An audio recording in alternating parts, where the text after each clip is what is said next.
Welcome to Success on Board. I have Farah Gaston with me all the way from America. What part of America are you? Florida, Lakeland, Florida. But most people call it Tampa. And what's it looking like over there at the moment? Right now it's raining and cold, but 63 cold. That's cold for me, but probably for you, that's summer, right? yeah, that is summer. It's raining here too, but hey, it's not that cold. Thank goodness for that. But we are getting into winter. So privileged to be interviewing. Now, I just wanted to know, do you think I should use my mic or not? Definitely use the mic. I like it. Yeah, it's my singing one, but I can just do it just for you. So, okay, perfect. Farah, can you just tell me, like, you're a real estate expert, developer, investor. Tell me a bit about how you started and where you guys are at now. And I'm going to put the mic down. Okay, perfect. All right. I personally got started about 5 years ago, roughly. Yep. And I went to all the real estate seminars, but I didn't want to pay $50,000. I'm like, no, thank you. But I was interested. I had it in my heart. It was like 7 years ago that I went to it, but I'm like, I want to do it. I thought it was really, really, really complicated. But so 5 years ago when I started, my husband told me what to do. He's like, just tell everybody that you buy houses, tell them you buy it fast cash, tell them that you can close real quick. And that should help. So I did that. I made 5,000 stacks of fair buy houses, cards, and I gave them to everybody. Yeah. And my hairdresser, well, she's not doing my hair right now, clearly, but my hairdresser. I'm in lockdown too, I'm hearing you. Yeah, I know. So my hairdresser was like, I have a client who's looking to sell her house. She's been having trouble. So I said, okay. It was in Newport Richey, which is 2 hours away. I'm like, all right. So we went, we looked at it. We put it under contract for 50. 55, it was like 5 years ago, so I can't remember 100%. I should.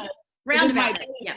Right around that price. But she was trying to sell it for 70, which did not make sense. No. It was odd home. It had like 7 bedrooms, 4 baths. I think at one point it was like a nursing facility, but they tried to convert it to regular home. Yeah. It just did not work out right. Yeah. It was going to be a lot of money to fix. But my husband said, I think I have a buyer for it. So we called him up. He said, I'll buy it. And he said, I was looking at it, but someone was trying to sell it to me for 90, which is ridiculous. Yeah. So this lady was going through it for 4 months. She couldn't get a buyer. She couldn't get anybody that was solid. So we were able to put in a contract and close it in about 2 weeks. So ever since then, I made my first $10,000. I'm like, I'm not going to stop doing this. So I've been going on forward. So started wholesaling, then went into fixing for the ones here, like in New Zealand, okay, things are a little bit different here. So describe what wholesaling is to us. Okay. I understand, but I just need other people to know. Absolutely. Wholesaling is essentially when you get a contract from the seller and you're basically the middleman. You help combine the seller with the buyer, and the seller does not know. Usually they find out at closing, but they don't know that you're signing until basically towards the end. But you basically sign it for a profit. And usually it doesn't go into your name at all. It's simple, and it's basically for a profit. So you're not a realtor, so you're not representing the seller, but you sign basically the rights to your contract. If that makes sense. That makes sense. Yeah. So you do a lot of that, yes? Yes, we still do a lot of it. We actually have one closing next week that we just put under contract with the end buyer. Right now it's crazy. Retail is a little bit more difficult, but there's a lot of cash buyers out there. They're still buying. They still want to buy properties to do long-term hold. As long as you have cash right now, JT always says cash is king. If you have cash, yeah. So do you but you buy some and do them up as well and then on sell them? Correct. We have some where we actually fix and flip them, not personally, because we're not that great at fixing things. I've done that in the past as well, but that's not me. Sorry, no painting, no fixing. No. I've had to paint a couple of times. I can do that, but I can't do anything else. So we hire contractors that beautify the home from us. We take it from something ugly and turn it into beautiful. Then we have our realtors listed, and then they sell it for market value. Yeah. So when you purchase something like that, it's all about doing the figures, isn't it? It's not an emotional buy. It's just making sure you buy rightly. Yes. Figure in what the costs are and a little bit more, because often you don't know, and then what you're going to sell it for. That is correct, because you can't buy with emotion. If you do, you've already lost the game, because the seller is going to try to up you, and then you're going to buy it for too much. And in real estate, mine's blank for 2 seconds. I'm sorry. It's a business decision, isn't it? It's a business decision, and basically you make the money when you buy, not when you sell. So if you buy wrong, then you won't be able to make a profit. Yeah. So you definitely, like everyone else, like I bought and sold houses myself, and there's some I did really well and there's some I haven't, but you learn from it, don't you? Oh, absolutely. Absolutely. Yeah. What do you mean by this time you haven't, like right now with what's going on? No. So just in the past, I used to do quite a bit of investment in that, and then in subdivisions and do up and flips and stuff like that. But I'm, like with Sarah, I did a subdivision once, but because it was on a corner site, it was just 2 houses. Because it was on a corner site, I got pinged for double council fees, but I did not know that. So, sometimes there's the tricks of the trade that you learn as you go. But I guess what I'm trying to tell people out there is that if you don't do it, if you don't take the risk, you're never going to learn. And absolutely. Most people have to fail or do something wrong to get ahead to where they're going, because otherwise, you can't. It's baby steps. You gotta learn to crawl before you walk. So if you're trying to think that you're just gonna jump in and you're gonna be a pro at it, it might happen. You might get lucky, but normal people, we don't get that lucky. We fall a few times before we can actually walk straight. Exactly. But you learned your lessons. Now you know for future references. Get a discount when you're buying those corner lots. And the thing is, though, the biggest thing is that a lot of people will have mistakes, but they don't learn from them and they do them again. As we're saying, it's like, no, we've done this, evaluate what we've done wrong, and then move forward, and don't ever do it again, and things like that. Absolutely. Yeah. Well, you know what happens. JT said it best. Genius or a smart person learns from other people's mistakes. Yeah. Well, it's true. A smart person learns from his mistake. A genius learns from other people's mistakes. So take it from us. We've made some mistakes, and we will tell you all about them, especially on Millionaire Flicks. We tell you about it so that way you can avoid it. So guys that are listening out there, Farah has her own show on Millionaire Flicks. So what is it? It's House Flipping Gaston's. Yeah. So it's $20 a week. Oh, $20 a month to join, isn't it? Yeah, $20 a month, approximately 18 euros. But it's not just my show. Naturally, you get over 3,000 plus. Sorry we can pretend that it's just your show. But just if you wanted to learn more, there is. But flick me a message, guys, if you want to learn how to, go on to Millionaire Flicks and learn more. It's about JT Fox and, the world's #1 wealth and business coach. Very entrepreneur. Yeah, and he's talking about all of the stuff that he does, his interviews, his success with stars, but he's also incorporating, some of his clients and, them telling their story, which I think is amazing. You've got your own wee TV show, which is, Yeah, I was born for TV, but they just haven't found me yet. Or some people might say I was born for radio. It's still early. You still have plenty of time. Oh, shoot, I sure do. Don't worry. They'll be calling me up soon. So I'll be cheering you on. Yeah. What's just one tip? If someone was starting out now, what would you tell them to do? Right now, I would say learn as much as you can, and also get a coach. Yeah. Get a coach, whatever you do. I mean, you can try to do it your own and fall down and, fall smack on your face. But if you get a coach, they'll be able to help you, guide you in the right directions to help you do right and also be more successful. But don't get any coach, because I've been hearing some stories about some coaches that are no longer in business. They've shut down their business completely. Yeah. They don't know how to handle this type of market. So you have to make sure you get a coach that understands the market and actually has been around for a while and understands what happened in 2008 and how to shift. Yeah. And I think the biggest thing is, as a coach, football teams, basketball teams, they all have coaches. And, in business, we don't often think that we need a coach. But I wouldn't be where I am now if I didn't have a coach. And coaches, actually. I've got quite a few. And also that, likes of networking with yourself and that as well, because you learn so much from other people. But if you go in and think you can just do it, and that, hey, as you say, you might get lucky, But why waste time if you can learn, from others and get in there, a lot faster with a lot more tips and things. Oh, absolutely. Absolutely. Yeah. You might have the mindset there, but if you don't have the coach to guide you, you're not going to get there as fast. I mean, look at Michael Jordan. He's great at what he does. I mean, when he was 10 years old, he practiced hours and hours a day, but he didn't greatness. Yeah. He didn't reach his greatness until he got a coach. He is who he is because of his coach. Yeah. Everybody will tell you that. And I think, as you said, getting the right coach is like, there's a lot of coaches out there. And as you say, I'm hearing a few stories as well, but it's like, because I coach as well. And it's like someone that's walked the walk. Like a lot of people talk the talk, but they don't walk the walk. Oh, so absolutely. if you haven't done it yourself and you haven't been through the scenarios and done that sort of stuff, how can you coach others to do it? You can't. Yeah. You can't. Yeah. And I think that's those guys fugazis. Yeah. They're fake. Yeah. And I think that's the biggest thing is the difference in that. And that's what I'm meaning, research, because there's a lot of people out there say that they've walked the walk, and then you research and you Google them, and it's like, no. One of the biggest things I've been talking about the past couple of days on my social media is one is about negotiation. And, negotiation's key. If you don't know how to negotiate, you're in the wrong business, Would that be fair to say? Yeah, absolutely. Negotiations is key. So if you don't know how to negotiate with the seller, you're not going to get the right price. If you don't know how to negotiate with the contractor, you're going to overpay for the fixing, negotiate with the realtor, negotiate with the buyer. You have to negotiate at every step of this game, always. Yeah. And that's in life. You negotiate right from word go, Absolutely. It is. Yeah. And the other thing I've been talking about was dealing with objections. And a lot of people don't want to deal with objections, whereas I'm straight up and it's like, deal with the objections first. If you address the objections, because all the objections are going to be the same. From a seller or a buyer, it's going to be, I don't want to pay too much, I don't want to lose, or, I'm not paying that, da-da-da. It's all the same. So, and as you say, it's taking the emotion out of it and saying, okay, is this where you see value, or is this all you can afford? All those sorts of things.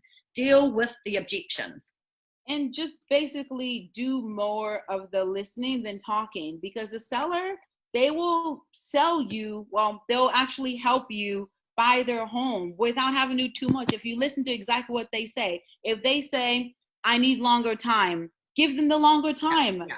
It's not always about the money, it's about the conditions as well. Yeah. Exactly. A lot of people are like, I can pay $70,000, I can close in 2 weeks and done. Some sellers are like, yeah, that's great, but I need a month and a half to look for the house. Yeah.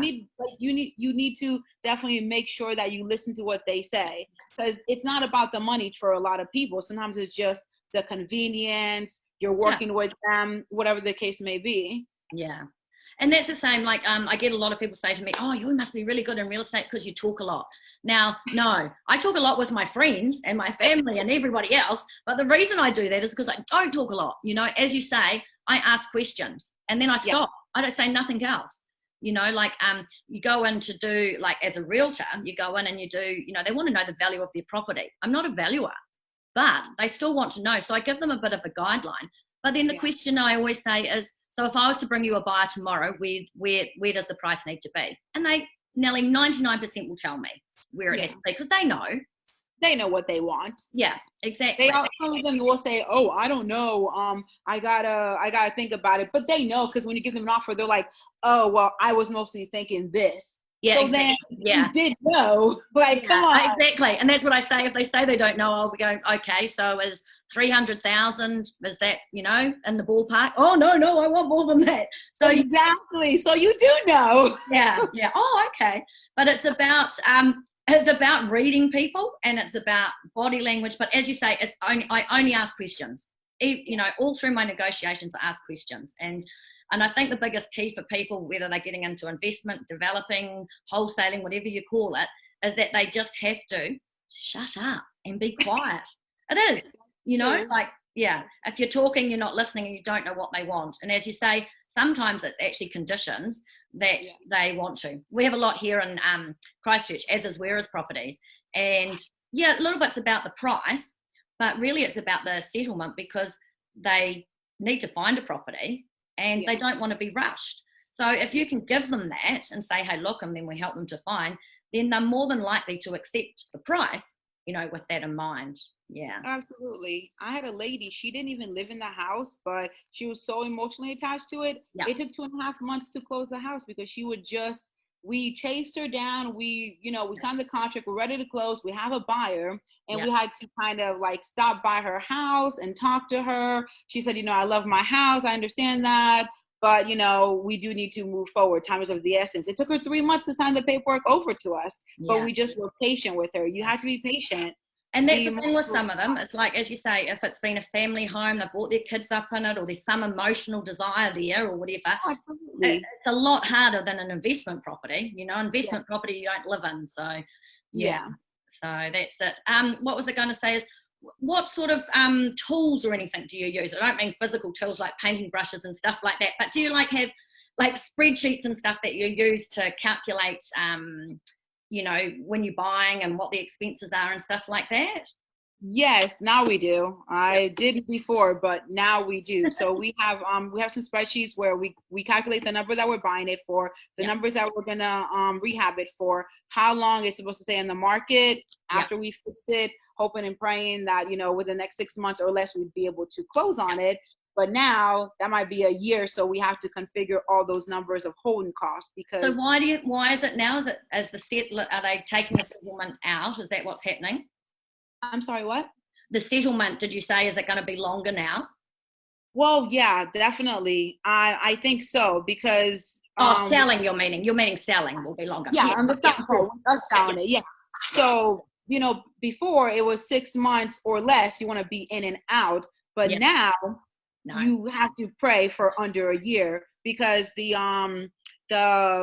government is making it a lot tougher to loan. Well, the mortgage companies, the banks, they used to have a lot less demands, but now they want super, super high demands. Now it's 700 credit score, because in America, everything is based on credit score. That's your social security. Your credit score is your bloodline. They gauge on how much interest you have to pay and everything else. And typical Americans, like 60 to 80% of them, they don't have a 700 credit score. So it's going to make it very, very difficult for those people to approve. So now you have to look for your pool of buyers went from this to now this. So you have to definitely cater to the buyer, because it's about to be a buyer's market. Yeah. But at least, you've still got that list, and you're still working with people, and you've still got that business going, which is good, because you've set a foundation down now, so you can keep going. There'll be a lot of people out there that don't have that basic foundation and won't know how to move forward in this market now, because it's changed forever. Yeah. Yeah. You have to work. You have to, the real estate is not dead. I know it's difficult. Things are going crazy, but it's not dead. No. You literally just have to adapt. You have to be like a chameleon. You have to adapt to your surroundings. What we were doing 3 months ago is not what we can do right now. Doing now. It's a whole different ball game. Yeah. So now, instead of, buying houses that we typically do for 70% of the market value minus repairs, now we're doing 60% minus market value. And we're doing other creative deals too. We're making it where we might be able to just tell the seller, hey, I can't buy your house for this much money cash, but what I can do is I can go ahead and buy it for this much money, but I need you to hold the note for 2 to 5 years and things like that. So you have to be creative right now. You can't be like, oh, I'm gonna buy it, I'm gonna list it, I'm gonna sell it. No, good luck with that. Yeah, and that's the same as it's thinking outside the square, and it is. There's definitely ways. There's definitely hopefully we might be going to level 3 lockdown next week, which means we're not 100% sure, because at the moment we're not allowed to even show houses. Are you serious? No, we can't even show houses at the moment. So we're trying to find out if we go down to level 3, if we will be able to actually show people buyers properties. You can't even do virtual, or can you? We can do virtual, but a lot of people won't buy. It's not it's mainly first home buyers. Investors are coming out, but it's just so they want to see the property. Yeah. No, I understand. We're able to show it as long as they feel comfortable with it, and there's not too big of a gathering and you keep your distance, you're able to show it. Yeah. We might not be able to do open homes as such, but show individual buyers, which that's fine, because then that, you know, you can qualify them and you know that they're serious buyers, which is great, rather than people just going for a Sunday drive. So yeah, so we're waiting to hear that on Monday. Yeah. So any other tips that you recommend to anybody at the moment? Well, number one, of course, coach, know your numbers. Know your number. Where did you hear that from? Where? And get an inspection report. I don't know how much it is where you're at, but it's about $200 here. It'll tell you the basics, everything you need to know about the home, what's most important for you to fix, what you can get away with it. Just do that. Get an inspection. So we do that here. It's called a building inspection, and I actually always it ranges from about 400 to 600, but it's well worth it. And yeah, it's well worth it. It'll save you thousands. Yeah, thousands of dollars. Not that you know, but yeah. You know, there's the two things I remember. So Farah and I met in December in Florida, actually. Yeah, so we discussed a lot of that stuff there and what to get. So I actually recommend to my owners, because as a real estate agent, I recommend that they always get a building report, because at least then if they know something needs fixing and it's just little, they can fix it. But if they don't know, then the buyers will come in and go, well, no, it's going to cost this much, and they take the price down. So yeah, exactly. And that's what the inspection report will help you do. Be like, no, it's not that big of a deal. You can live with it. It's not going to prevent you from living in the home, and it's not going to prevent the loan from being able to be closed. Yeah. So what about insurance over there? Do you guys have any issues with insurance?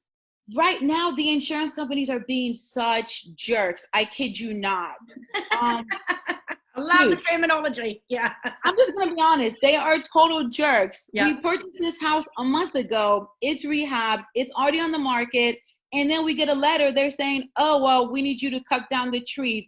Oh, by the way, we found an inspection issue that there was a roof that was done in 2001 and the permit wasn't closed. Now, when we purchase our homes, we always get title insurance. We do a municipal lien search to find out if there's any open permits, liens and things like that. So I called my title agent. I said, I don't remember there being any inspection issues. And he showed it to me. No, there isn't. So I forwarded to my insurance agent. I'm like, listen, you better get these insurance companies straight, because I already have everything done. The house is listed. They're like, oh, we're going to drop you if you don't do this. And they've been doing that on every house. Cut down the trees, fix the windows, fix the stairwell, which we're going to do anyways. But if there's a tree that's hanging above the house, they say cut it down or they're going to drop the insurance. They've done this in 5 houses right now. They're trying to squeeze every penny out of you, and they're trying not to pay. But, you know, the house always wins anyways. But now they're really making sure they don't have to pay nothing. Yeah, after the earthquakes, we had it pretty hard here, but I must say that it's not as hard. But some of the properties I have to fight really, really hard just to get insurance for my owners, because, So I think it's everywhere, really. And it will be worse at the moment, definitely. Yeah. Oh, absolutely. They don't want to pay nothing. I'm like, really? I'm going to have you for maybe 6 months. Give me a break. Yeah. Do you not want my money, eh? Exactly. Do you not want my money? I can give it to someone else. There's not a million you. There's only one of me, but there's like 500,000 you. Yeah. People are sad. Well, thank you very much for tuning in with us. What time is it over there at the moment? Right now, it is exactly 5:55, 5:56. All right, yeah. So nearly tea time. Yep. Yes. We're in the morning here. So thanks. Oh, wow. Yeah. So it is. Must be nearly 10 in the morning. So Farah, if people want to get in touch with you, what's the best way? They can contact me on Facebook, Farah Gaston. Look for my face, and they can email with a different hair, with a different haircut, with a different hairstyle, because I had a